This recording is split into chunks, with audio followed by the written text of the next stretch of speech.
قربانی کے بیان ہو رہا ہے۔ فرمایا گیا کہ ابن ماجہ میں زید بن ارقم رضی اللہ عنہ سے روایت ہے کہ صحابہ کرام نے عرض کی یا رسول اللہ صلی اللہ علیہ وسلم یہ قربانیاں کیا ہیں؟ تو فرمایا کہ تمہارے باپ حضرت ابراہیم علیہ السلام کی سنت ہے۔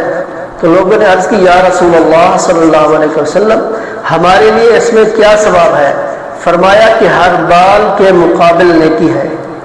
تو عرض کی کہ اون کا کیا حکم ہے؟ جو اس کے اوپر بال ہوتے ہیں، اون ہوتی ہے، تو اس کا کیا حکم ہے؟ فرمایا کہ ان کے ہر بال کے بدلے میں نیکی ہے۔ اگر بال گننے لگ جائے تو نہیں گن سکتے کتنے بال ہیں، تو ہر بال کے بدلے فرمایا کہ ایک نیکی ہے۔ تو صحیح بخاری میں حضرت برہ رضی اللہ عنہ سے مروی ہے کہ حضور علیہ السلام نے ارشاد فرمایا کہ سب سے پہلے جو کام آج ہم کریں گے وہ یہ ہے کہ نماز پڑھیں، پھر اس کے بعد قربانی کریں گے۔ جس نے ایسا کیا اس نے ہماری سنت، ہمارے طریقے کو پا لیا، اور جس نے پہلے ذبح کیا یعنی عید نماز پڑھنے سے پہلے اس نے ذبح کر لیا تو وہ گوشت ہے جو اس نے پہلے سے اپنے گھر والوں کے لیے تیار کر لیا۔ تو قربانی سے اسے کچھ تعلق نہیں رہا۔ جو لوگ عید پڑھنے سے پہلے قربانی کر لیتے ہیں تو ان کے لیے صرف وہ گوشت ہوگا، وہ گوشت کھا لیتے ہیں، لیکن اس کا اجر و ثواب جو ہے وہ نہیں ہوگا۔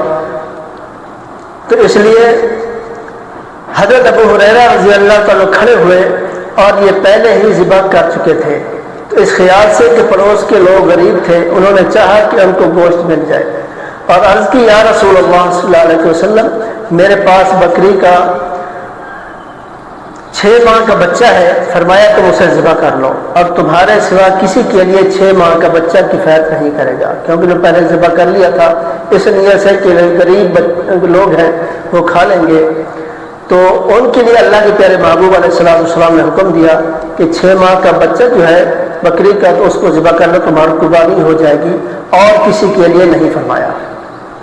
تو امام احمد وغیرہ حضرت برہ رضی اللہ سے روی ہے کہ حضور اقدس صلی اللہ علیہ وسلم نے ارشاد فرمایا کہ آج کے دن جو کام ہم تم کو پہلے کرنا ہے وہ نماز ہے، تو اس کے بعد قربانی کرنا ہے۔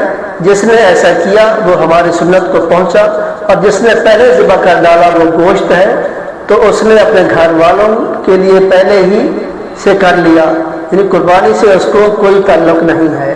لہذا اس سے یہ بھی ہمارے لیے ایک سبق ہے کہ عید کی نماز پڑھ کر قربانی کرنی چاہیے۔ عید سے نماز پڑھنے سے پہلے اگر کوئی قربانی کرے گا تو اس کی قربانی نہیں ہوگی، محض وہ گوشت ہوگا، صرف گوشت کھائیں گے۔